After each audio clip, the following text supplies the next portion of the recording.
Shalom, shalom. Firstly, I'd like to apologize to people who listen to me every week. For the last 2 weeks, I was unable to make a video due to things that were going on in my life, but I am back now. And it's a little complicated this week, but because of the holiday of Shavuot, in Israel is one day, and in the rest of the world, it's 2 days. In Israel, we read the next parsha, which was Naso, but in the rest of the world, because it was holiday, they read a different thing instead of the portion of the week that comes in order, which is Naso. And so they're reading Naso this week, but we in Israel are up to Bahaalotecha, which is the next one. But I'd like to say something that hopefully ties the two together so it's relevant for everybody who wants something on the weekly portion. And I'm going to start with something that we're told in Bahaalotecha, that Miriam spoke Lashon Hara, which is some form of speech she wasn't supposed to speak. I don't know if I'm going to say gossip or slander, but something that she was not supposed to, that wasn't right for her to say regarding Moshe. And God was very angry at her, and she broke out in Sarat, a form of leprosy. And God said that she had to be excommunicated from the camp for 7 days until she could heal, be repaired, and be let back into the community.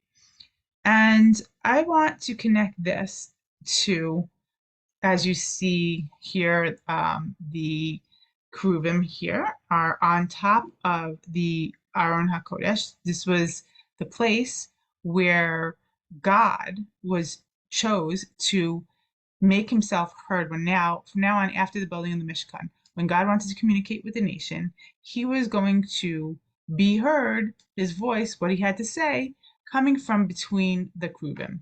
So the first time it was Moshe when he went in after the building, and we're told that God's voice was heard from between these Keruvim.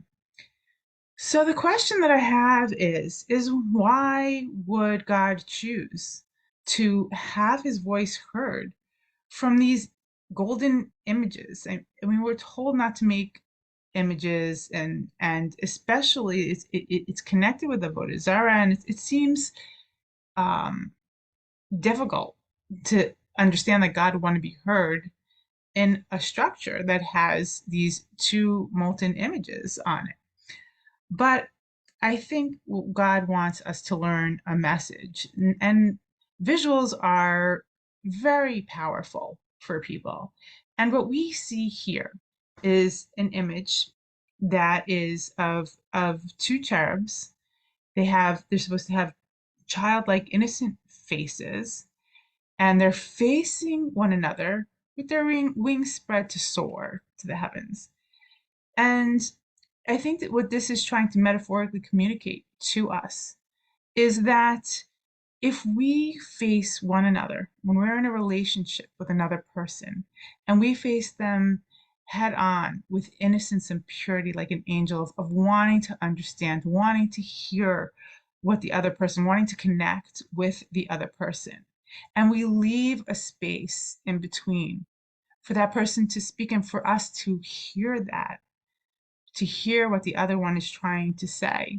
This is what makes a good relationship. And this is what, in a relationship between two people, when two people are looking out for one another to take care of one another, really care. This is a godly like act.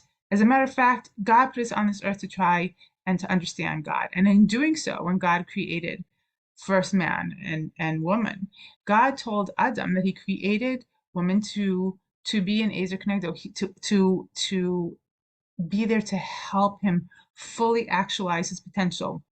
Because God saw that a man on his own wouldn't be able to, or at least it'd be exceedingly difficult for him to learn how to be godly, to learn how to give, to understand, and to connect with anything else. And then, therefore, he couldn't give and be like God. He couldn't connect with others and be whole and one with the universe like God. And so, God is trying to send that message, is that if we are giving the other one the respect and the space and the wanting to connect with somebody else, this is truly something that something divine can emanate from. And the wings show that we can soar to great heights by doing this. And this Aaron was, we're told, was in the center of the camp. God wanted all of the tribes were like in a circle around this Aron. And the Aron is a place where God's voice could be heard from. And the message here is, I mean, relationships, they start with one-on-one. You can't have a relationship with many people, right? You have a relationship one-on-one, and then it becomes a community. And if we all treat, if we start with the people in our lives, the closest ones are our spouse or our children or our business partner, our chavruta, whatever it is. If we have this kind of relationship and we learn to be giving, we learn to be open to hearing and understanding, that becomes our way, and we treat everybody that way. And then everybody's looking out and listening to the other person and trying to help fulfill their needs. And that's what makes a strong community. And that's where God would be in the center of it. That's a place where God would see his Shekhinah to be a place to reside. And it's a holy, wonderful, beautiful place. And the fact is that when people speak about other people behind their back and it causes rifts and dissension, that's why they have to be excommunicated, as opposed to this place where God is in the center with the Aron. That person has caused separation, and that's not what's godly. God can't does not want to exist in a place where people are at odds with each other, where they're talking about each other and they're not getting along. So that person has to leave the camp, because that's not a camp that the spirituality of the divine wants to rest in. So that's why Miriam was forced to leave the camp until she can get herself together, understand what it is that she was doing that was going to make people move farther apart from each other, and to rectify that and to do something so that she can learn how to, get back into the camp and right that wrong and bring people close together once again, like Miriam so wonderfully did the rest of her life.